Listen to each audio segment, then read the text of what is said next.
She saw the red dot on his chest and whispered 2 words that saved his life. Don't talk. What she didn't know was that the man in the corner booth was the Vampire King, and he hadn't forgotten the waitress who noticed what no one else could. The laser dot appeared at AM, crawling across table 6 like a red spider. Sarah noticed it before her brain had time to catch up. 3 years of muscle memory from Kandahar kicking in faster than thought. The red dot rested on the chest of the man in the corner booth, the one who'd been drinking black coffee for the past hour without touching it once. Her tray hit the floor. The sound broke the late-night silence of Marlowe's diner. Ketchup bottles exploded across the floor. The old trucker at the counter woke up suddenly, and Sarah was already moving, her body remembering what her mind had tried to forget. She stepped directly between the booth and the window. Don't talk, she whispered, leaning close enough to smell expensive cologne and something else. Something cold. Don't move. The man's eyes met hers. Gray, impossibly calm, ancient in a way that made her stomach drop. He didn't ask questions, didn't panic, just watched her with the stillness of someone who'd seen this before. The bullet came through the window with a sound like the world cracking open. It missed Sarah's shoulder by inches, punching through the condiment shelf behind the booth. Glass and silver pieces sprayed across red vinyl. The man didn't flinch, didn't blink, just kept staring at her with those gray eyes while chaos erupted around them. Everybody down. Sarah's voice cut through the screaming. The trucker dove behind the counter. The cook, old Dale, who'd given her this job when nobody else would, disappeared into the kitchen. Then the other customers moved. 4 of them scattered throughout the diner.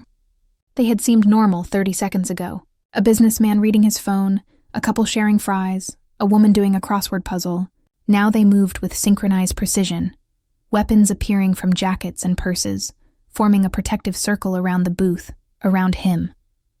Secure the perimeter, the man said quietly, his voice carrying despite the chaos. Find the shooter. Leave witnesses safe. The businessman was already at the door, scanning the street. The couple split up, watching the windows. None of them seemed surprised by the gunfire. None of them seemed human in the way they moved. Too fast, too smooth, too sure. Sarah's hands were shaking. Her therapist said the tremors would fade eventually. That PTSD was just her body remembering how to be afraid.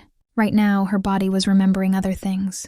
The weight of tactical gear, the smell of burning fuel, the way Martinez had looked at her in those last seconds before the bomb exploded, trusting her instincts. She'd been wrong that day, too slow. But tonight, you saved my life, the man said. Sarah looked down at him. Really looked. Designer suit, probably worth more than her car.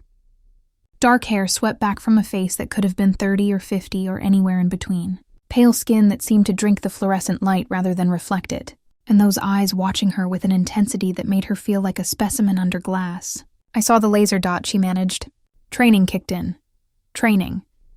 He smiled, but it didn't reach his eyes. Military medic, 2nd Airborne. I'm out now. Clearly not all the way out. He stood in one smooth motion, adjusting his cuffs. What's your name? Sarah. Sarah Blake. She stepped back, giving him space, her mind trying to process what just happened. Who are you? Someone who appreciates quick thinking. He pulled out a wallet, took out 3 $100 bills, and placed them on the table for the damages. And your silence. I don't need your money. Yes, you do. His voice was gentle but firm. This diner is going to need repairs. Your manager will need an explanation. And you're going to need a reason to forget this happened. The businessman returned, leaning close to whisper something Sarah couldn't hear. The man nodded, then looked back at her. The shooter is gone. You're safe. Everyone here is safe. He paused at the booth's edge. Thank you, Sarah Blake. Truly. He walked toward the exit, his people falling into formation around him. Professional, military grade. Sarah had seen security details before, but this was different. These people moved like they were protecting a head of state or something worse. Wait, Sarah called out. He stopped, hand on the door, and looked back. She didn't know what made her look down at that moment. Some instinct, some whisper of wrongness in the back of her mind. The chrome napkin holder sat on the counter, polished to a mirror shine. She could see herself in it, could see Dale peeking out from the kitchen, could see the trucker slowly getting to his feet. She couldn't see the man in the suit. The door stood open in the reflection, but the space where he stood was empty, a void in the shape of a person. Sarah's breath caught in her throat. The man smiled, and this time it did reach his eyes, cold and knowing. Smart girl. Most people never notice. Then he was gone, the door swinging shut behind him. His security detail vanished like smoke into the pre-dawn darkness. Outside, a black sedan pulled away from the curb without headlights, disappearing into the maze of sleeping streets. Sarah stood frozen, staring at the chrome holder, at her own pale reflection, at the empty space where a man should have been. Jesus Christ, Sarah! Dale emerged from the kitchen, flour dusting his apron. What the hell was that? I don't know. Her voice sounded distant, like it belonged to someone else. I really don't know, but she did know. Somewhere deep in the part of her brain that kept her alive in Kandahar, that made her notice the laser, that saw patterns in chaos, she knew. The trucker was already calling the police. Dale was looking at the damage, doing calculations on insurance and repairs. Normal people doing normal things after an abnormal night. Sarah picked up the $300 bills. They were real. Heavy paper, crisp and new. She held them up to the light, looking for anything unusual. In the street outside, she saw something move. A figure on the rooftop across from the diner, barely visible against the night sky. Watching, waiting. She stepped away from the window, pulse hammering. Her phone buzzed. Unknown number. Against every instinct, she answered. Sarah Blake. A woman's voice. Professional and cold. Who is this? Someone who saw what you did tonight. Someone who's very interested in meeting you. A pause. Check your locker before you go home. And Sarah, be careful who you save. Some people aren't worth the bullet. The line went dead. Sarah stood in the ruins of Marlowe's diner, holding blood money from a man with no reflection, while somewhere in the darkness, people she couldn't see were deciding her fate. Her shift ended in 3 hours. She had a feeling she wouldn't make it that long. The game had already begun. The envelope was waiting in her locker when Sarah clocked out at AM Plain Manila. No postage, no name, just tucked between her spare uniform and the photo of her old unit, the one she kept meaning to take down but never did. Her hands were steady as she opened it. 4 years ago they would have shaken, but after enough therapy sessions and enough sleepless nights, she learned that fear was just information. The question was what you did with it. Inside 3 photographs. The first showed her apartment building, second-floor corner unit, fire escape visible. Someone had taken it from street level. Probably yesterday morning based on the lighting. The second showed her walking to the VA clinic on Thursday, her therapy day. She was holding the coffee from the shop next door, the one that knew her order by heart. The third was from tonight, the diner. The exact moment she'd stepped between the bullet and the man with no reflection. No note, no demands, just a message. We see you, Sarah. Dale appeared behind her, making her jump. You okay? You've been staring at your locker for 5 minutes. She closed the envelope, tucked it under her arm. Yeah, just tired after tonight, I bet. He rubbed his face. Exhaustion written in every line. Insurance adjusters coming at. Police took statements. Said it looked like a drive-by. Wrong place, wrong time. He laughed bitterly. This neighborhood. I keep telling myself it's getting better. Sarah thought about the security detail. The synchronized movements. The way they'd search the area with military precision. Yeah, wrong place, wrong time. She left through the back exit, scanning the alley before stepping out. Empty. Just dumpsters and graffiti and the gray promise of dawn. Her car was parked 2 blocks away. She'd learned not to park close, learned to keep escape routes open, learned that being careful kept you alive. The walk felt endless. Every shadow held a sniper. Every parked car hid a threat. She made it to her Honda without incident, locked the doors, checked the back seat. Nothing. The drive home took 12 minutes. She counted everyone. Her apartment was exactly as she'd left it. Neat, sparse, the kind of place that looked more like a stopping point than a home.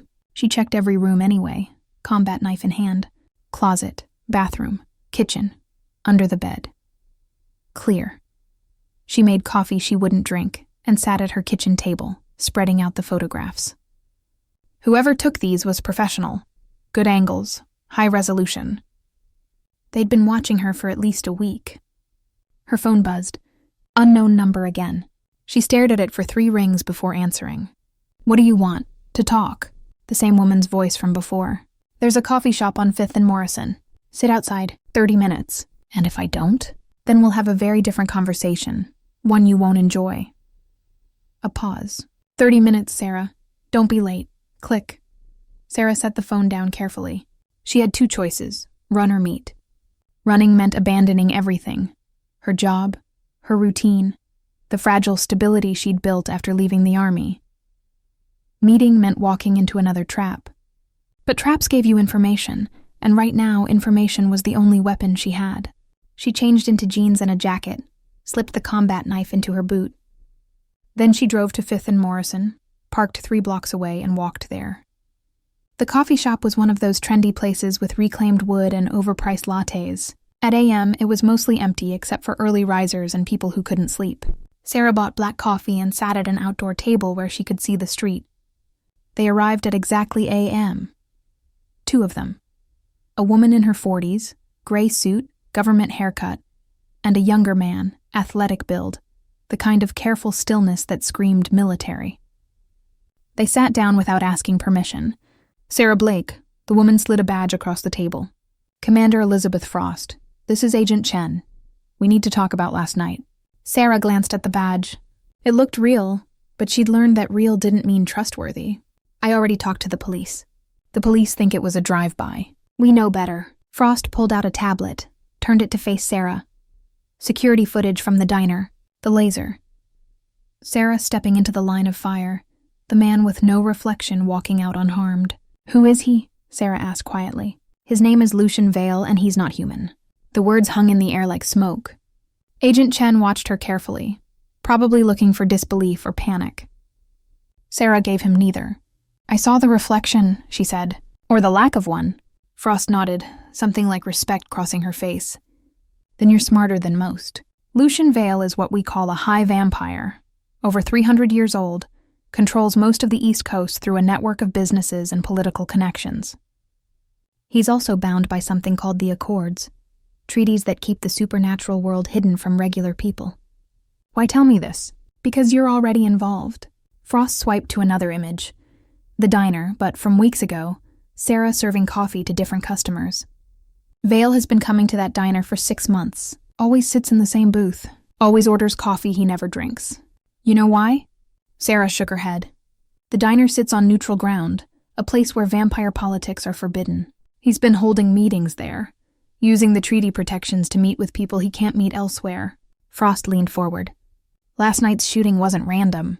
It was an assassination attempt, and you ruined it. I saved his life.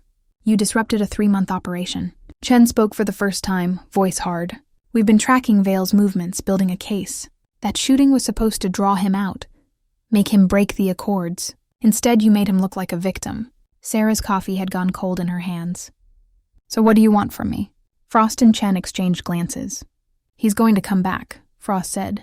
Men like Vale don't leave loose ends. He'll want to know why you helped him, maybe recruit you, maybe kill you.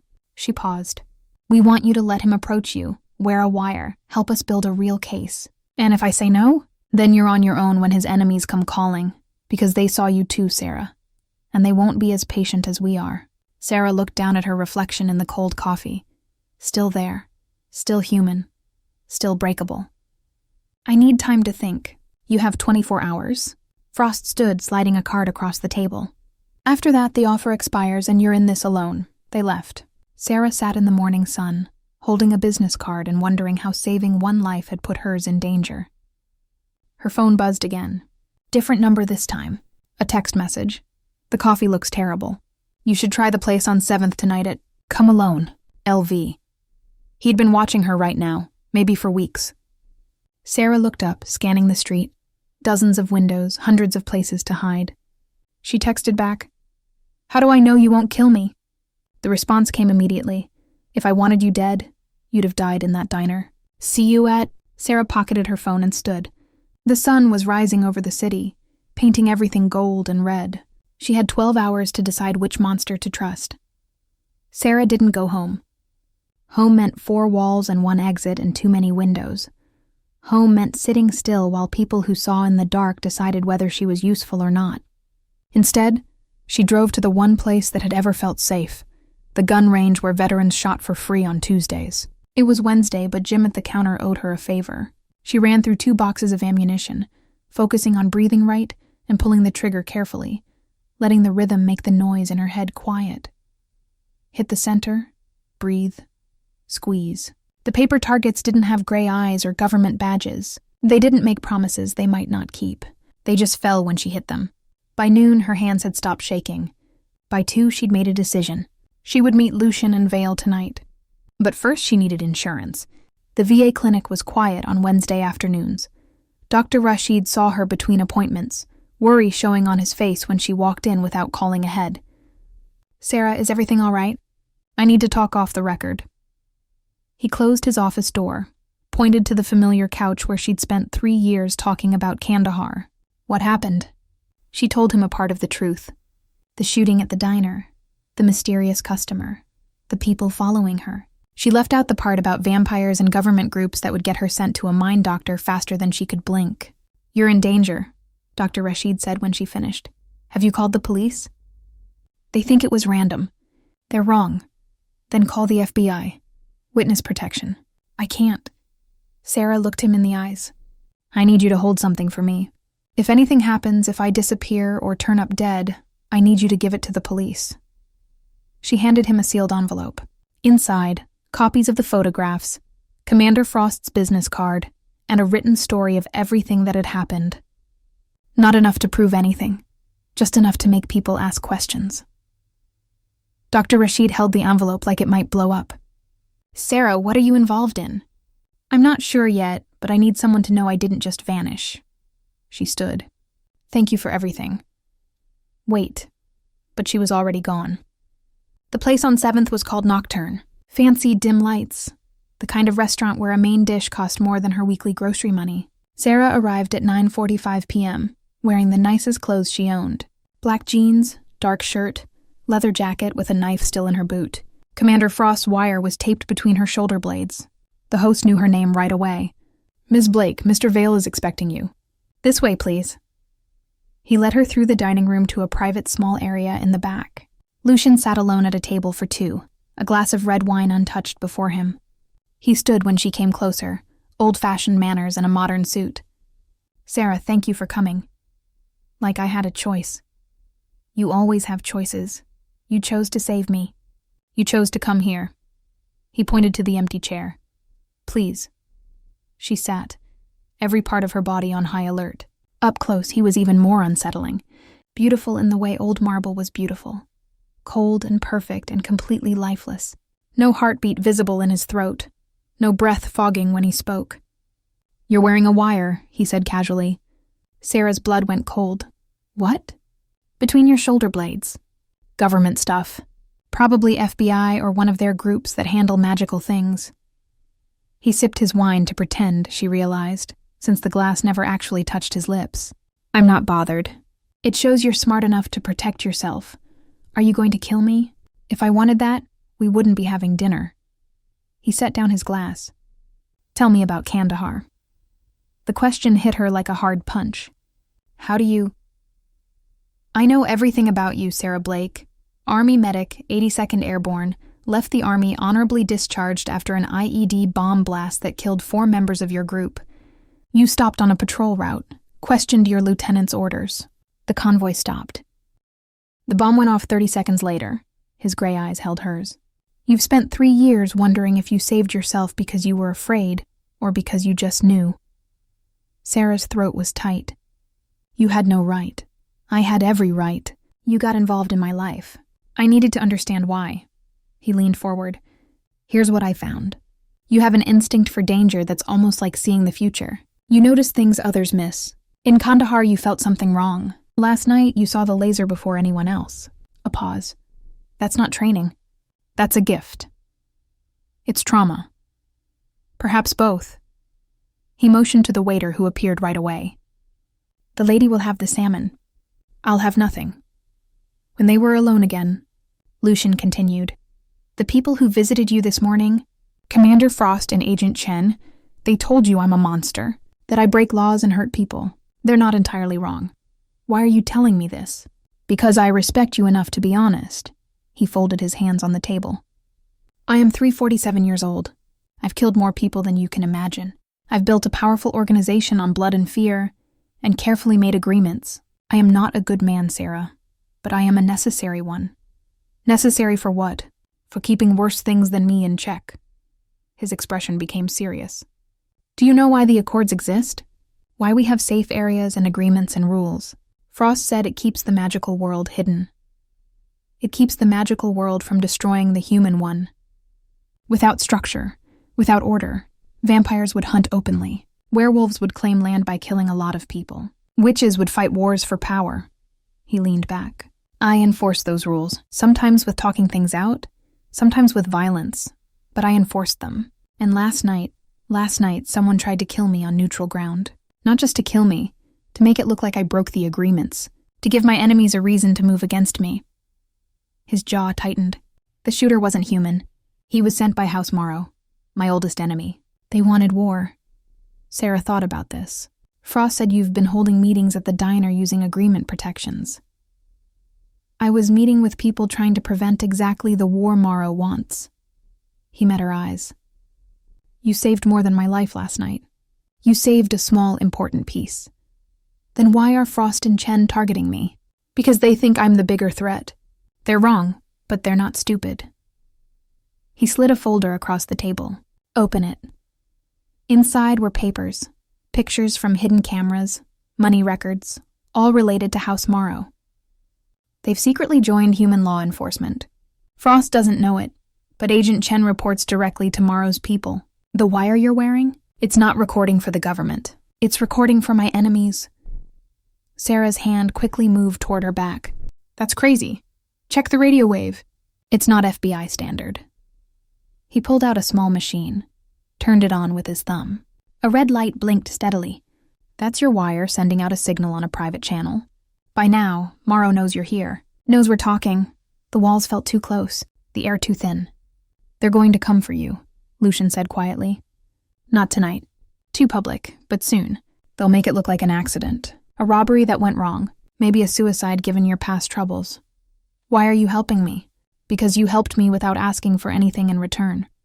Because that instinct you have, the one that kept you alive in Kandahar, it's rare. Valuable. He stood buttoning his jacket. And because I'm tired of people serving me out of fear. I'd rather have one friend who chose to stand beside me than 1,000 who had no choice. He placed a business card on the table. Thick paper, gold letters. You have 24 hours to decide. Work with Frost and Chen, knowing they're secretly working for someone else. Work with me, knowing what I am, or try to run, knowing Morrow will find you anyway. He paused at the small area's edge. Whatever you choose, Sarah, choose honestly. I have enough liars in my life. Then he was gone, moving through the restaurant like a shadow. Sarah sat alone in the small area, surrounded by expensive wine she couldn't drink and truths she couldn't check. Her hand found the wire between her shoulders.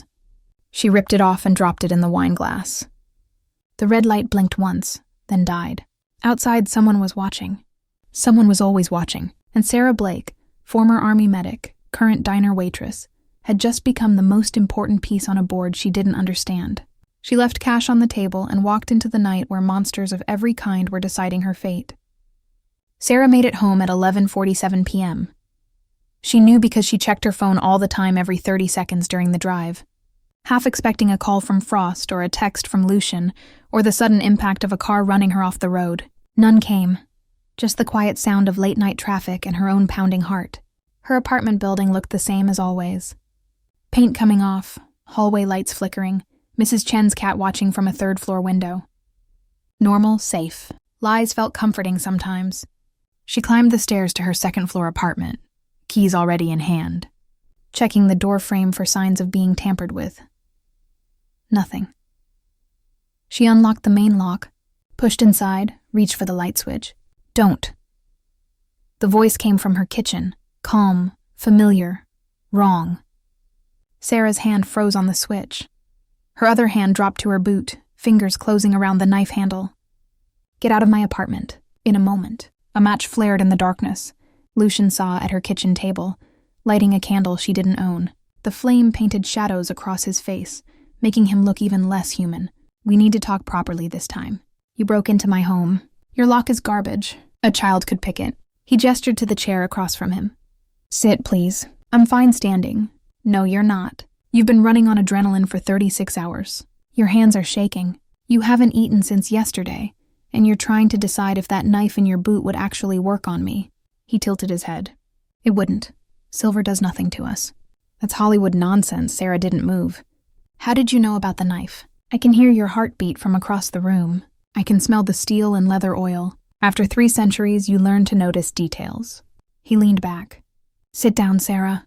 I promise you're safer with me here than alone. Against every instinct, she sat. Maybe because he was right about the exhaustion. Maybe because if he wanted her dead, she'd already be dead. Maybe because she was just so tired of being afraid. Why are you here? Because in about 4 hours, Commander Frost is going to call you. She's going to tell you the wire malfunctioned. She's going to apologize and ask you to wear a new one. Lucian's eyes caught the candlelight, reflecting it back like an animal's. She's going to send you back to Marlowe's diner tomorrow night where I'll supposedly meet you again. Except this time, they'll have the place surrounded. UV charges, silver rounds, a kill box designed to capture me alive. How do you know this? Because I intercepted their communications 20 minutes ago. Because Agent Chen filed the operational plan at PM. Because House Morrow is funding the entire operation through shell companies. He slid a folder across the table. More documents, more proof. Frost thinks she's running a legitimate investigation. She doesn't know she's being used. Sarah opened the folder. Bank transfers, emails, photos of Chen meeting with people she didn't recognize. It looked real, but then again, everything looked real until it wasn't. You could be lying. I could be. So could Frost. So could Chen. Everyone in your life could be lying except the one person telling you the truth. He smiled without humor. That's the problem with our world. Once you see behind the curtain, you can never be sure of anything again. Stop calling it our world. I'm not part of this. Yes, you are. His voice hardened. The moment you stepped in front of that bullet, you became part of this. House Morrow has your face. They have your address. They know about Dale, about your therapy sessions, about the gun range you visit on Wednesdays. He leaned forward. They know you're a loose end, and Morrow doesn't leave loose ends alive. The candle flickered. Somewhere in the building, pipes groaned. Normal sounds, safe sounds. What do you want from me? Sarah asked quietly. Honestly, I want to know why you did it. Lucian's mask of control cracked slightly. You didn't know what I was. You didn't know if I was a good man or a criminal or something worse. You just saw danger and stepped in front of it. Why? Sarah was quiet for a long moment. In Kandahar, I hesitated. My unit stopped. 4 people died because I second-guessed an order. She met his eyes. I've spent 3 years wondering if I saved myself through cowardice, if I let them die so I could live. And at the diner, I didn't hesitate. I just moved. She touched the table edge, grounding herself. Maybe I wanted to prove I wasn't a coward. Maybe I wanted to save someone for once instead of surviving while everyone else dies. A bitter laugh. Or maybe I just have a death wish and excellent reflexes. You're not a coward, Lucian said softly.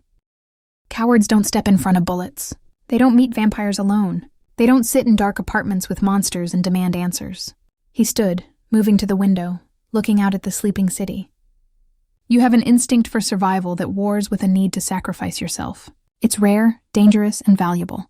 There's that word again, valuable. Because it's true. In my world, most people serve out of fear or greed.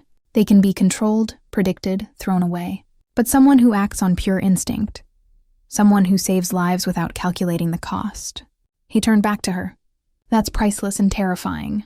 I'm not working for you. I'm not asking you to. I'm asking if you want to survive the next 48 hours. He moved back to the table, placing both hands flat on the surface. Tomorrow night, Frost will send you into that diner. If you go, you'll die. Morrow's people will detonate those UV charges early. Frost and her team will die too. Chen will spin it as a tragic operational failure, and I'll be blamed for all of it. Then I won't go. Then Frost will know you warned me. She'll arrest you as a co-conspirator. You'll disappear into a black site for harsh interrogation about supernatural threats. His voice was flat, factual.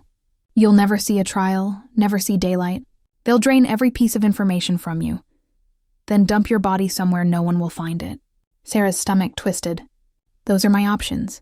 Die in the diner or disappear into a black site. Those are your options if you try to hide or run. Lucian straightened. But there's a third option, which is, you help me turn the trap around. You walk into that diner knowing it's a kill box. You wear their wire. You play your part. But we fortify the location first. We document Chen's involvement with Morrow. And when they trigger the trap, we spring ours. His gray eyes held hers. We expose the conspiracy, clear my name, save Frost and her people from walking into a slaughter, and maybe maybe keep you alive. You're asking me to trust you. I'm asking you to trust your instincts. The same instincts that saved your life in Kandahar. The same instincts that saw the laser before anyone else. He pulled out a phone, set it on the table. This is a secure line, encrypted, untraceable. Take it. Think about what I've said. When Frost calls tomorrow morning, you'll have to decide. And if I choose her, then I'll respect your choice, and I'll mourn your death. He moved toward the door, pausing at the threshold. One more thing. The envelope you left with Dr. Rashid. Smart move. But Morrow has people in the VA system. If anything happens to you, that envelope disappears before the police ever see it. Sarah's blood went cold. How did you? Because I would do the same thing. Because you're predictable in the best way. You plan for failure and hope for success. He opened the door. Get some sleep, Sarah. Tomorrow's going to be the longest day of your life. Lucienne, she stood, the name feeling strange on her tongue. If I do this, if I help you, what happens after? He was quiet for a moment, silhouetted against the hallway light. After, if we survive, you get to decide who you want to be. Human, ally, something in between. He glanced back. But first, we have to survive. Then he was gone, the door clicking shut behind him. Sarah stood alone in her apartment, candlelight casting dancing shadows on the walls. The secure phone sat on her kitchen table like a loaded gun. Outside, the city slept. Inside, Sarah Blake made a choice that would either save her life or end it. She picked up the phone. 3 words appeared on the screen. Welcome to the game. Her hands weren't shaking anymore. She texted back, tell me what to do. The reply came instantly. First, we teach you how to survive. Pack a bag. Someone will pick you up in 10 minutes. And Sarah, thank you for trusting me. She read the message twice. Then she started packing. Because sometimes the only way to survive was to run toward the fire instead of away from it. And Sarah Blake had always been good at running toward things that could kill her. The black sedan arrived at AM. No headlights, no engine noise until it was already at the curb. Sarah watched from her window, duffel bag at her feet, combat knife in her pocket, and a secure phone clutched in her hand like a lucky charm. The driver didn't get out, didn't honk, just waited. Sarah took one last look at her apartment, the worn couch, the stack of medical textbooks she kept meaning to sell, the photo of her unit that she'd finally turned face down. 4 years of rebuilding a life that was about to disappear again. She grabbed her bag and left without locking the door. What was the point? The sedan's back door opened as she approached. Marcus sat inside, the same calm man who'd been at the diner. Up close, he looked middle-aged, military posture, eyes that missed nothing. Miss Blake. He gestured to the empty seat. We don't have much time. She climbed in. The door closed with a sound like a bank vault ceiling. The sedan pulled away smoothly, and Sarah watched her building shrink in the side mirror until it disappeared. Where are we going? Somewhere safe, somewhere Morrow's people can't follow. Marcus handed her a bottle of water and a protein bar. Eat. Lucian said you haven't had a meal in 2 days. He seems to know everything about me. He makes it his business to know everything about everyone. It's kept him alive for 3 centuries. Marcus's voice was matter-of-fact, professional. You'll get used to it, or you'll hate it. Most people split 50-50. Sarah unwrapped the protein bar, surprised by how hungry she actually was. How long have you worked for him? 32 years. He turned me in 1993 after I took a bullet meant for him in Budapest. Marcus smiled slightly. I was CIA then. Thought I was hunting a terrorist. Turned out I was hunting the one person keeping Eastern Europe from descending into a supernatural bloodbath. He turned you, made you a vampire, after asking my permission, after explaining what it meant, after giving me 3 days to decide. Marcus glanced at her. Lucian doesn't force loyalty. He earns it. You'll see. The sedan wound through empty streets, heading east toward the industrial district. After 20 minutes, they pulled into an underground garage beneath what looked like an abandoned warehouse. Security cameras tracked their movement. Armed guards, human and otherwise, watched from elevated positions. This is the sanctum, Marcus said as they exited the car. Neutral ground owned by no house, claimed by no faction. It's where the Accords were signed in 1823. He led her through steel doors into a space that didn't match the exterior. Marble floors, crystal chandeliers, art that belonged in museums, and people, dozens of them. Human and vampire, mixing freely, all moving with purpose. War rooms this way. They descended a staircase into a command center that would make Pentagon analysts jealous. Screens displayed maps, surveillance feeds, financial data. A dozen people worked at terminals, coordinating something massive. Lucian stood at the center, studying a three-dimensional hologram of Marlowe's diner. He looked up when they entered. "Sarah, good. We have 18 hours before Frost makes contact." He gestured to the hologram. "This is your battlefield. Let's make sure you survive it." The next 6 hours were the most intense crash course of Sarah's life. They started with vampire basics. Strengths, speed, strength, enhanced senses, rapid healing. Weaknesses. UV light causes burns, not death. Sunlight is lethal only with prolonged exposure. Running water is a myth. Garlic is annoying, not harmful. Stakes through the heart work, but so does decapitation or massive trauma. "Forget everything you learned from movies," Marcus said, demonstrating on a training dummy. "We're not magical. We're biological. Altered humans with enhanced capabilities and significant drawbacks."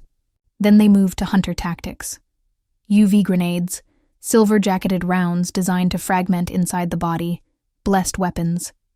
Psychological warfare, Lucian called it, only works if you believe it does. Tactical formations, kill boxes, extraction protocols. Frost is military trained, Lucian explained, marking positions on the hologram. She'll position her team in overlapping fields of fire. Chen will control communications. They'll have a sniper on the roof across from the diner, same position as the original shooter. How do we counter it? By making the diner itself a weapon. He zoomed in on the building's interior. "We replace the windows tonight with UV reflective glass, install mirrors in strategic positions, rewire the electrical system so we can cut power on demand, position our people as customers before Frost's team arrives." Sarah studied the hologram. "Dale, he'll be working that night. He can't be part of this." Lucian nodded. "We'll create a gas leak in the kitchen 2 hours before the operation. Building inspector will evacuate the diner. Dale stays safe, and we have cover to make final preparations. What about the customers, real ones? We'll fill the diner with our people before any civilians arrive. Anyone who walks in after PM gets turned away. Health code violation, temporary closure, pick your excuse." He met her eyes. No innocent casualties. "That's a line I don't cross." They rehearsed her role next. Sarah would arrive at the diner at PM, wearing Frost's new wire. She'd sit in her usual section, visible from all angles. Lucian would enter at PM exactly, sitting in the corner booth. "You'll serve me coffee," Lucian said, walking her through the choreography. "We'll have a conversation that sounds incriminating but proves nothing. When Frost gives the signal to move in, you drop to the floor behind the counter. Marcus will cut the power. Then we trigger our countermeasures." "What countermeasures?" A woman appeared from the shadows. Pale, beautiful, dangerous. "That's where I come in. Isabel Morrow. Pleasure to meet you." Sarah's hand instinctively moved toward her knife. "Your house Morrow." "Yes, specifically the black sheep who got tired of my family's death cult." Isabel's smile was all teeth. "I've been feeding Lucian information for 6 months. Tomorrow night I'm going to feed my family into a trap." Lucian stepped between them. "Isabel will attend the operation as Chen's backup. When the shooting starts, she'll capture Chen alive. We need him to testify about Morrow's infiltration." "You're trusting her?" Sarah asked. "I'm trusting her self-interest. House Morrow wants her dead as much as they want me dead. Enemy of my enemy and all that." He turned to Isabel. "Show her the evidence." Isabel pulled up files on a nearby screen. Financial records, emails, audio recordings of Chen reporting to Morrow operatives.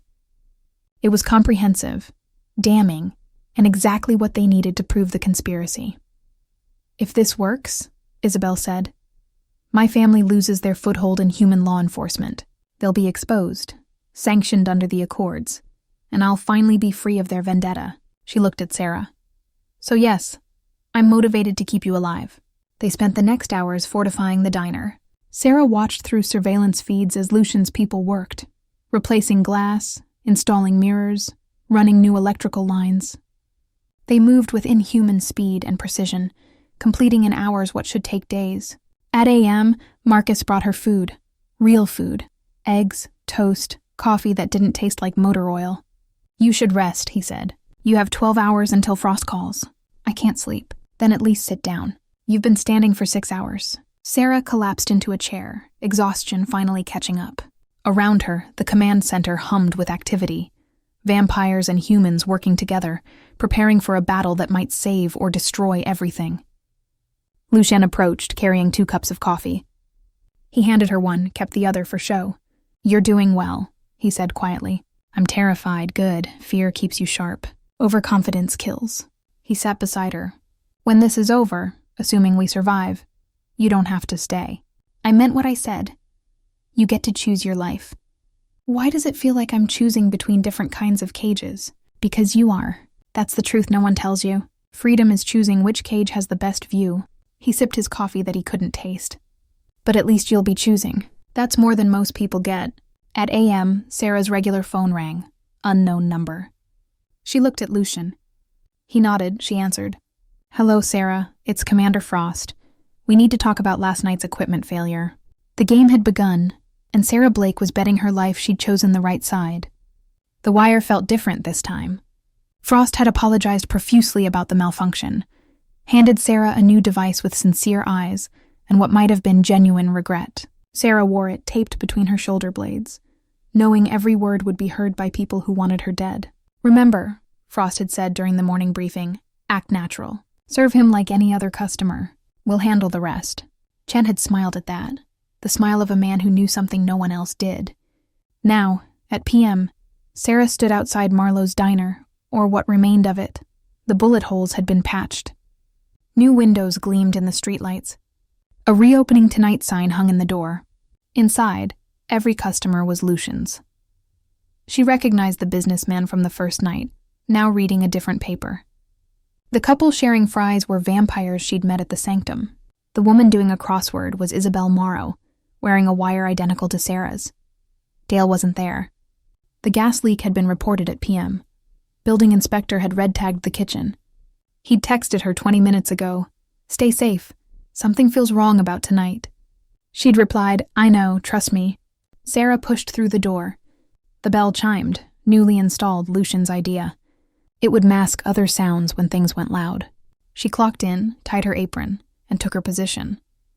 Through the new windows, she could see Frost's team assembling, vans parked 2 blocks away, snipers on rooftops, Chen coordinating from a mobile command post. The trap was set, both of them. At p.m. exactly, Lucien walked through the door. He wore the same designer suit from the first night, moved with the same predatory grace. But this time, Sarah saw what she'd missed before. The way other vampires subtly straightened when he entered. The weight of 3 centuries in every step. He sat in the corner booth. Sarah approached with coffee pot in hand, heart hammering against her ribs. Evening. "Coffee, please." His gray eyes held hers for a fraction of a second. "Ready?" She poured, hands steady despite everything. "Anything else?" "Just your company if you have a moment." She slid into the booth across from him, the signal Frost was waiting for. Through the window, she saw Chen speak into his radio. "You look tired," Lucien said, loud enough for the wire. "Haven't been sleeping well. Strange things happening lately." "I imagine so. Stepping in front of bullets tends to complicate life." He sipped his coffee. "I wanted to thank you properly. Perhaps discuss future employment opportunities." "I have a job." "You have a job that pays $9 an hour and offers no health insurance." "I'm offering something better."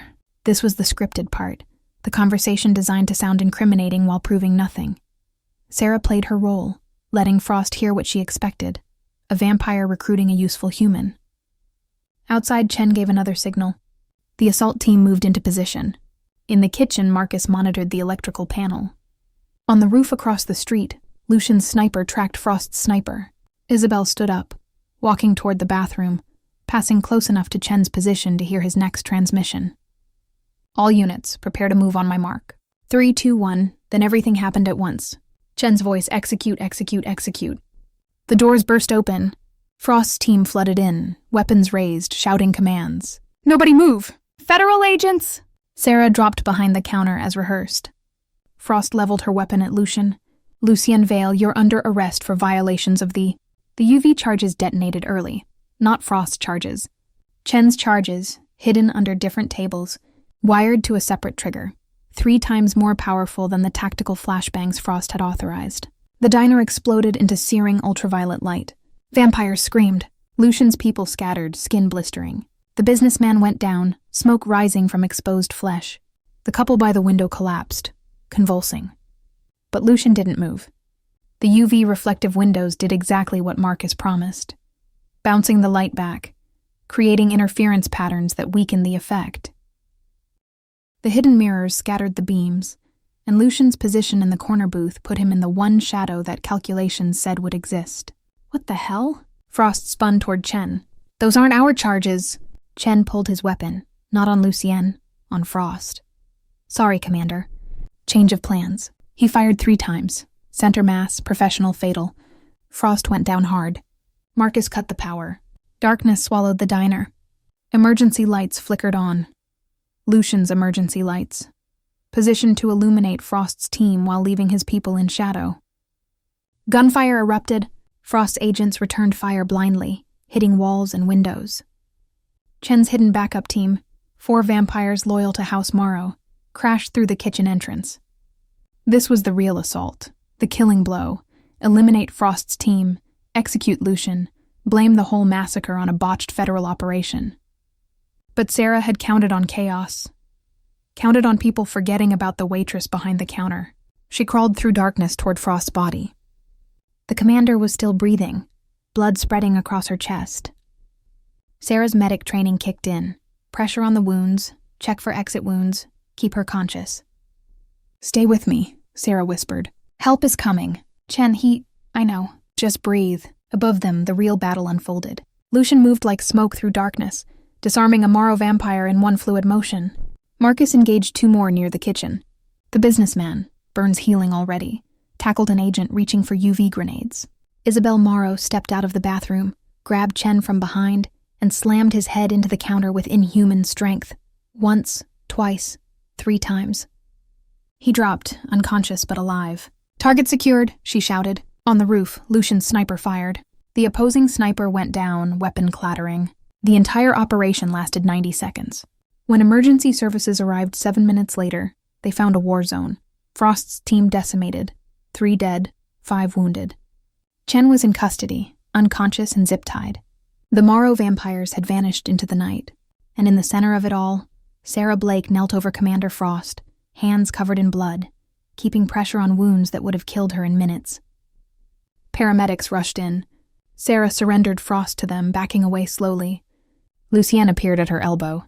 Time to go. I can't just leave. You can't stay. Look. He nodded toward the street. More vehicles arriving. Not police. Not ambulances. Black SUVs with government plates. Men in suits who moved with the precision of people trained to kill. The conclave, Lucian said quietly. Supernatural oversight. They'll want statements from everyone, and if they take you into custody, I can't protect you. Sarah looked at Frost being loaded onto a stretcher, looked at the diner, her diner, the place she'd served coffee and minded her own business until 3 days ago. Will she live? Thanks to you, probably. He offered his hand. But we need to leave now. Sirens wailed in the distance, more complications approaching. Sarah took his hand. They slipped out through the kitchen into the alley where Marcus waited with the sedan. The door closed behind them, and the car pulled away smoothly, leaving chaos in its wake. In the back seat, Sarah looked at her hands. Blood under her fingernails. Someone else's blood this time. But she'd kept them alive. Finally. You did well, Lucian said.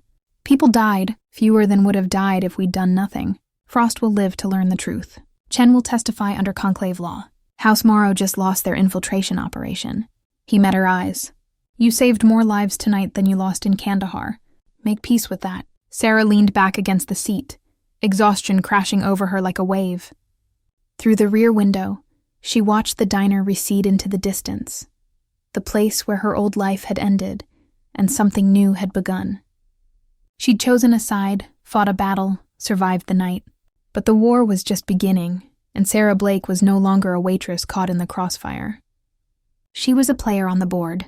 The question was, what kind of player did she want to be? The Sanctum's medical bay smelled like antiseptic and old blood. Sarah sat on an examination table while a vampire doctor, yes, we have those, he'd said dryly, checked her for injuries. Bruised ribs from hitting the counter.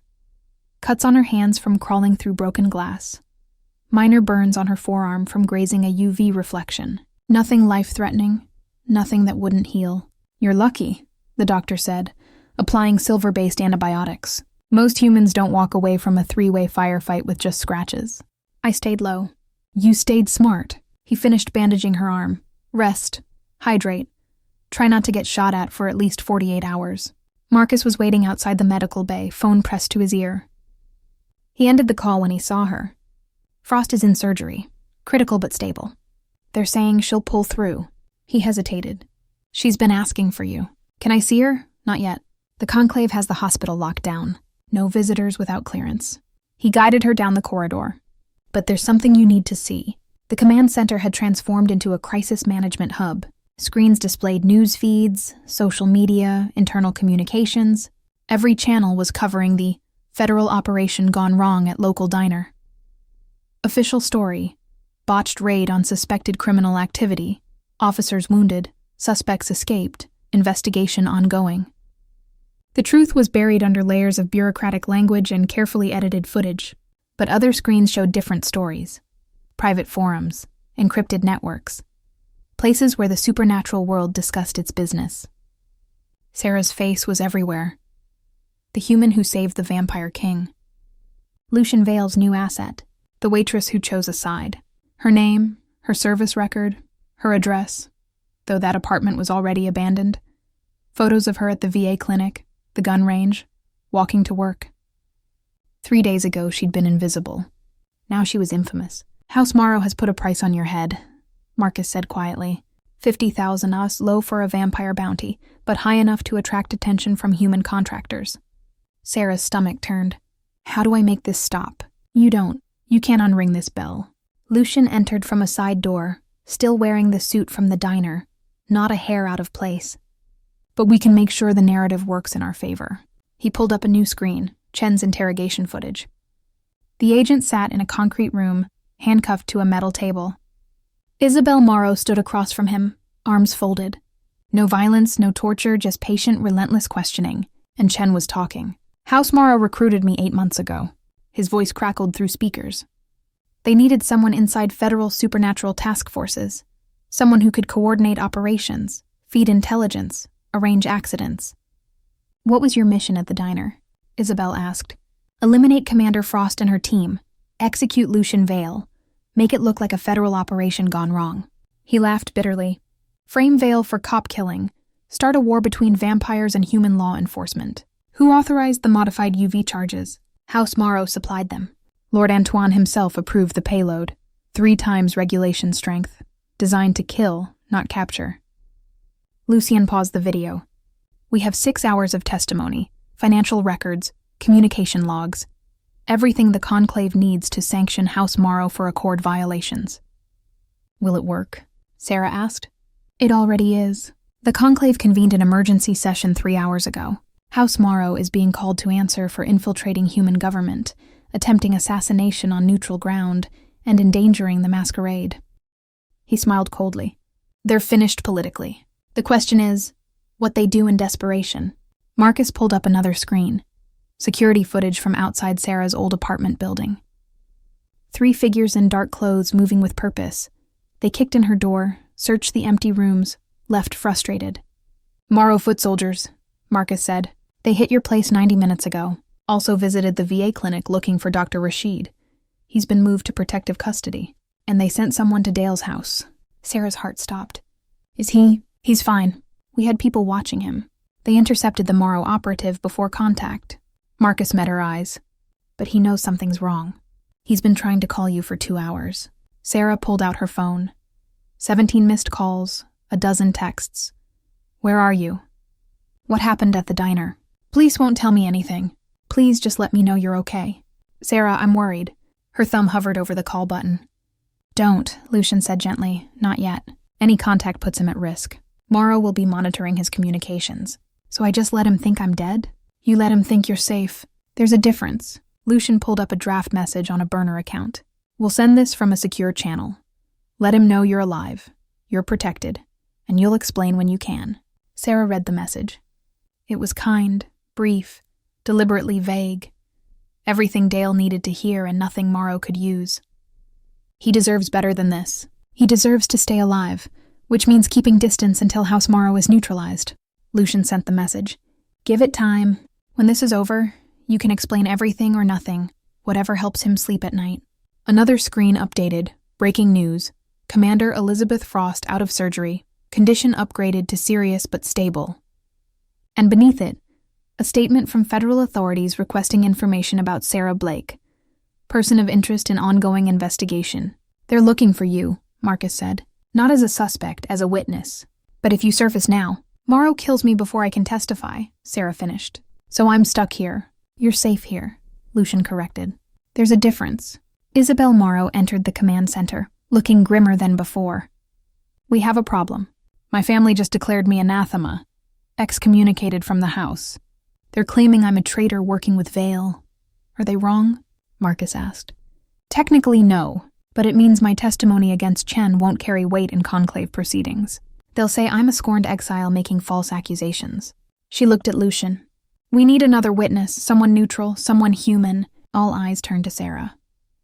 No, she said immediately. Absolutely not. The conclave meets in 72 hours, Lucian said. If we present Chen's testimony, Morrow will claim coercion. If we present Isabel's testimony, they'll claim bias. But if we present testimony from a human who witnessed everything, the waitress with no political allegiances, no supernatural agenda, just someone who got caught in the crossfire, they'll believe me. They'll have to acknowledge you. And once your testimony is part of official conclave record, killing you becomes a capital offense. You'll be under accord protection. He stepped closer. Right now you're a loose end, a target. But if you testify, you become untouchable. Sarah looked at the screen surrounding her. Her face on wanted lists and bounty boards. Dale's worried texts. Frost fighting for life in a hospital bed. The diner reduced to a crime scene. 3 days ago, she'd been nobody. Now she was the linchpin in a political war she barely understood. What happens if I say no? We find another way. Hide you somewhere remote. New identity. New life. You disappear and hope Morrow eventually forgets about you. Lucian's voice was honest, unflinching. It's not a bad option. Many people would take it, but you don't think I will. I think you're not someone who runs. I think you stepped in front of a bullet because you couldn't stand by while someone died.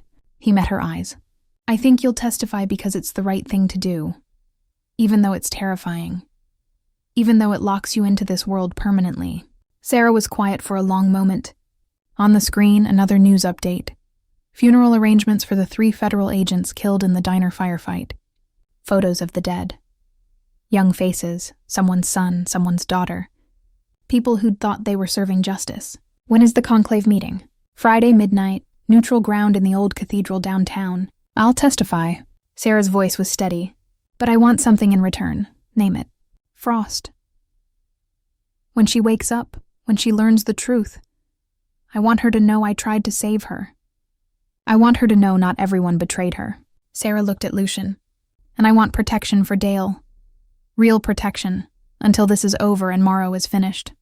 Done. Lucian extended his hand. Thank you, Sarah, truly. She shook it. His grip was cool, firm, honest.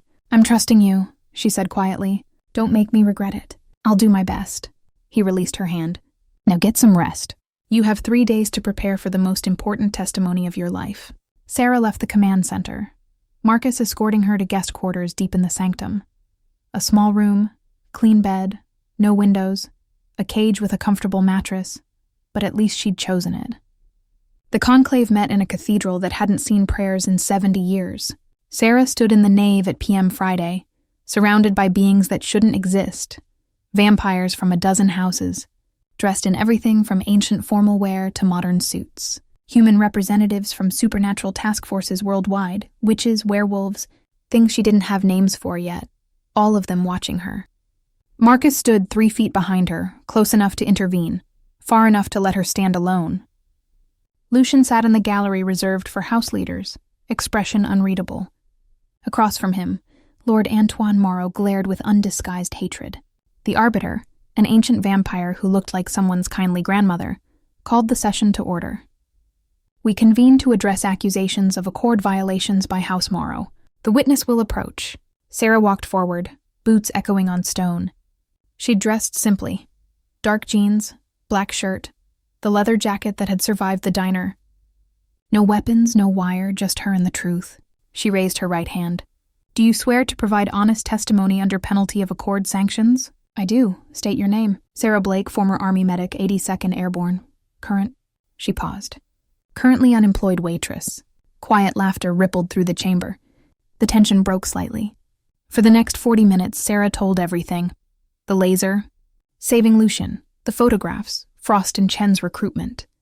The diner sting, Chen's betrayal, the modified UV charges, Frost bleeding out while chaos raged around them. She didn't embellish, didn't dramatize, just laid out facts the way she'd been trained to report field incidents. Clear, chronological, verifiable. When she finished, Lord Antoine stood. This testimony is fabricated, a human collaborator lying for her vampire master. His voice dripped contempt. She has no credibility, no proof, just the word of someone who chose to betray her own species. I have proof, Sarah said quietly. She nodded to Marcus, who activated a screen. Chen's interrogation footage played, his confession, the financial records, communication logs showing Chen reporting directly to House Morrow operatives. Agent Chen gave this testimony voluntarily under truth compulsion. Witnessed by 3 neutral conclave observers, Sarah continued. He detailed how Morrow recruited him, supplied modified UV charges, and ordered him to execute Commander Frost and her team. She turned to face Lord Antoine. He also provided names of 17 other human agents on your payroll. The Conclave has already verified 12 of them. Silence filled the cathedral. The Arbiter spoke. Lord Antoine, how do you answer these accusations? This is a conspiracy orchestrated by Lucian Vale to destroy my house. The evidence is comprehensive, the Arbiter interrupted. Financial forensics confirm money transfers from Morrow accounts to Agent Chen. Ballistic analysis confirms the UV charges were manufactured exclusively for House Morrow. And we have testimony from 3 separate witnesses, including one of your own blood. She gestured to Isabel, who sat in the exile section. How do you answer? Lord Antoine's composure cracked. She is anathema, a traitor. Her word means nothing, but mine does, Sarah said. I'm human. No house allegiance, no supernatural agenda, just someone who watched you try to start a war that would have killed thousands. She stepped closer to the witness stand railing. I don't care about vampire politics. I don't care about centuries-old feuds. But I care about the 3 federal agents who died because you wanted power. I care about Commander Frost, who's relearning how to breathe because your operative shot her 3 times. I care about the people who will die if you're allowed to keep operating. Her voice echoed in the cathedral. Every eye was on her. So here's my testimony. House Morrow violated the Accords, infiltrated human government, attempted assassination on neutral ground, and endangered the masquerade that keeps all of you safe. She looked directly at Lord Antoine. If you let this stand, you're telling every vampire in every city that the rules don't matter, that chaos is acceptable, that war is preferable to peace. The Arbiter stood. The Conclave will deliberate. All parties are dismissed until we render judgment. 2 hours later, the verdict came. House Morrow found guilty of Accord violations, stripped of territorial rights, assets frozen.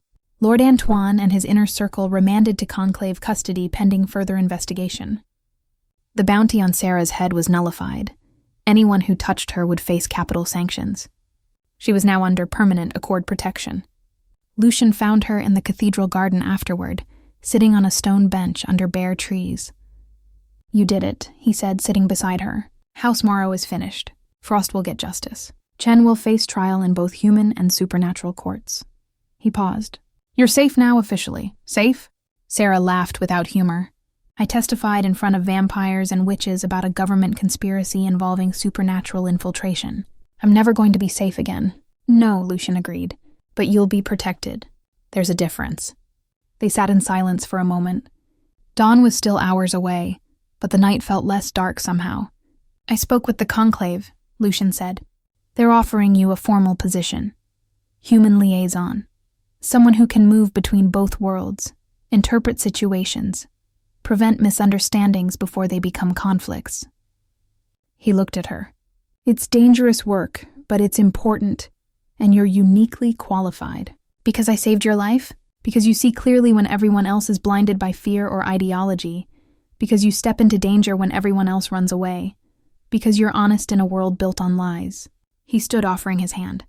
I'm not asking you to work for me. I'm asking if you want to work with me. Build something better, keep the peace, save lives. Sarah looked at his extended hand. 3 days ago, she'd been a waitress serving coffee and trying to forget Kandahar. Now, she was someone who testified before the conclave. Someone with a price on her head, nullified but not forgotten. Someone who couldn't go back to normal even if she wanted to. Dale had replied to her message. "Just come home when you can." "I'll be here." But home didn't exist anymore, not the way it had. She took Lucian's hand and stood. "No lies," she said, "ever, that's the deal." "No lies," he agreed. They walked back through the cathedral, past vampires and humans and things in between. Marcus fell into step beside them, along with Isabel, who'd been pardoned by the conclave and offered a place in Lucian's house. "So what now?" Sarah asked. "Now we rebuild, clean up Morrow's network, help Frost's task force restructure, make sure this doesn't happen again." Lucian glanced at her. "And we find you a better apartment, preferably one with actual security and a lock that works," Marcus added. Sarah smiled despite everything. "Sounds like a plan." They emerged into the pre-dawn darkness. The city sprawled before them, ordinary people sleeping in ordinary beds, unaware of the shadow wars fought to keep them safe. A black sedan waited at the curb. Sarah paused at the cathedral steps, looking back one last time. She could see her reflection in the ancient doors. Pale, exhausted, but standing, still human, still herself, still here. She climbed into the sedan. Lucian sat across from her, Marcus in front, Isabel beside her. The door closed with that familiar vault-like sound. "Where to?" the driver asked. Lucian looked at Sarah. "Your choice." She thought about the diner, about Dale and Dr. Rashid and the life she'd left behind, about Frost recovering in a hospital bed, about Chen awaiting trial, about all the moving pieces in a game she was just beginning to understand. "The sanctum," she said finally. "I need coffee and a debriefing on everything I just walked into." "Welcome to the team," Isabel said with a sharp smile. The sedan pulled away from the cathedral, carrying Sarah Blake toward whatever came next. Behind her, the old life receded like a dream. Ahead, something new and uncertain and dangerous waited. But for the first time since Kandahar, she wasn't running from danger. She was running toward purpose. The city lights blurred past the window. Sarah caught her reflection in the glass, shadowed, determined, forever changed. A waitress who saved a vampire king. A human who chose a side. A survivor who finally found something worth fighting for. She smiled. "So," she said, turning to Lucian, "tell me everything I need to know about this new job, starting with whether there's a dental plan." Lucian laughed, genuine and surprised. "I think you're going to fit in perfectly." The sedan disappeared into the maze of sleeping streets, carrying Sarah Blake toward a future she'd never imagined. But then again, the best futures were always the ones you never saw coming.